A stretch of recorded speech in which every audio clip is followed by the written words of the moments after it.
It was meant to be a private chat on the summit sidelines, but when Barack Obama told Dmitry Medvedev he'd have more flexibility on difficult issues like missile defense after the U.S. election, TV cameras were rolling. My last place for you. Yeah, after my election, I have more flexibility. Yeah, I understand. I transmit this information to Vladimir and understand. That is, of course, Russia's incoming President Vladimir Putin. The US leader has defended his comments ahead of the November poll, insisting they reflect a political reality that everybody understands. Obama's Republican rivals back home, though, have expressed alarm amid claims he's too open to concessions to Russia. Governor Romney, I'm glad that you recognize that al-Qaeda is a threat, because a few months ago, when you were asked what's the biggest geopolitical threat facing America, you said Russia. Not al-Qaeda, you said Russia. In the 1980s are now calling to ask for their foreign policy back because, the Cold War's been over for 20 years.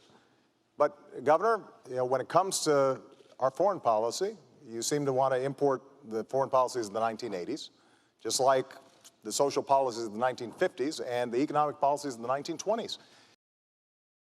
My opponent and his running mate are new to foreign policy. But from all that we've seen and heard, they want to take us back to an era of blustering and blundering that cost America so dearly. After all, you don't call Russia our #1 enemy, not al-Qaeda, Russia, unless you're still stuck in a Cold War mind warp.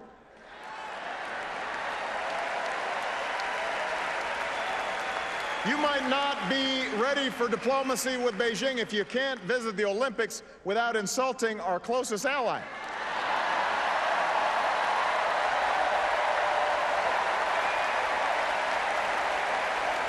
My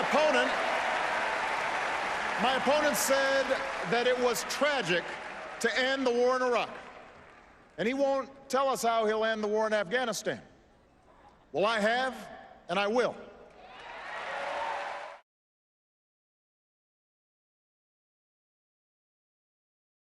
Another important story that we're watching tonight is the deteriorating situation in Afghanistan.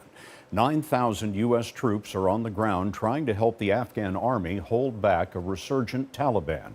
But the job is getting tougher by the day, thanks in part to Moscow. Charlie D'Agata has this. U.S. Defense Secretary Jim Mattis arrived in Kabul today as the country descended further into chaos. Worsening the situation, new allegations the Russians are supplying the Taliban with weapons. We are going to have to confront Russia where what they're doing is contrary to international law. His top general, John Nicholson, made it more clear. Should it be clear you're not refuting that they're sending weapons to the Taliban? Oh, no, I'm not refuting that. The visit comes after a sneak attack by the Taliban on an Afghan military base in Mazar-e-Sharif that killed at least 140 Afghan soldiers. Military vehicles drove Taliban fighters dressed in Afghan army uniforms past checkpoints and into the base.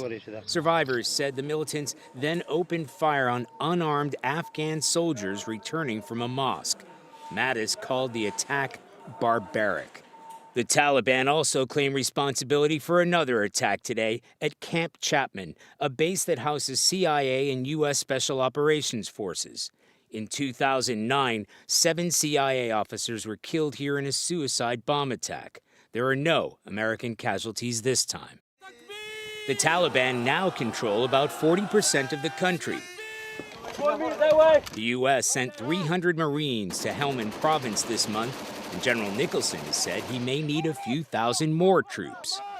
Despite a resurgent Taliban, the U.S. military targeted ISIS militants 2 weeks ago, dropping a 22,000-pound bomb on a network of caves and tunnels near the border with Pakistan. There's been no confirmation of ISIS deaths. Defense Secretary Mattis said today that 2017 is going to be another tough year for Afghan security forces, Scott, and there's no word if General Nicholson's request for more U.S. troops will be granted. Charlie D'Agata for us in our London newsroom. Charlie, thanks. The chaotic and deadly U.S. evacuation from Afghanistan stunned Americans and the world and cost the lives of 13 U.S. soldiers. Now a damning new report blames the Biden administration for being slow to evacuate U.S. citizens and Afghan allies, according to an Army investigation first obtained by the Washington Post. One national security official saying an evacuation would signal we have failed. According to the report, 3 days before Kabul fell, Rear Admiral Peter Vasily, the top commander in Afghanistan, sounding alarms to acting U.S. Ambassador Ross Wilson. But another military official telling investigators the embassy needed to position for withdrawal and the ambassador didn't get it. Congress has now ordered a broader investigation. When did the State Department start to increase the processing of those who are seeking to immigrate to the United States? Was there anyone in the White House who was holding up the processing by sending the signal saying, don't wrap this up or ramp it up? The report also citing testimony from an Army officer who went door to door at the U.S. Embassy on August 15th, the day Kabul fell, urging staff to get ready to leave, but says some were, quote, intoxicated and cowering in rooms. The military is saying very clearly that the State Department was very slow, unwilling to recognize the urgency of evacuating the embassy. The fundamental problem is that we decided to leave Afghanistan precipitously without a plan to get people out. And that's everybody's fault. Tonight, dozens of Americans are still stranded in Afghanistan, along with thousands of Afghan allies, including many women protesters at risk, but not permitted by the U.S. on the flights taking people out. Ambassador Wilson was not available for comment, but the State Department says cherry-picked comments don't reflect the months of work that was already underway or what U.S. diplomats did to evacuate U.S. citizens and Afghan allies.